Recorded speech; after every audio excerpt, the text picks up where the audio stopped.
Sinc function is a very common function in sampling theorem. Converting this to omega domain, this is a rectangular function whose range is from minus 2 pi to 2 pi, whatever is the coefficient of p in this case, and the amplitude is multiplied with a. And if this is w width, then this is always multiplied with pi by width, which is equal to pi by 2 pi in this case. So the amplitude will be a by 2. Converting this to frequency domain, there is just some scaling in the frequency domain and the amplitude remains the same of the rectangular function, which is a by 2. And here this is divided with 2 pi frequency. So this comes from minus 1 to 1. Converting sine 2t by 2t to omega domain.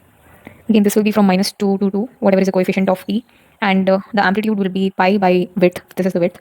So this will be pi by 2. And this will be multiplied with v. Now converting this to frequency domain. So it is from minus 1 to 1 rather than minus 1 by pi to 1 by pi.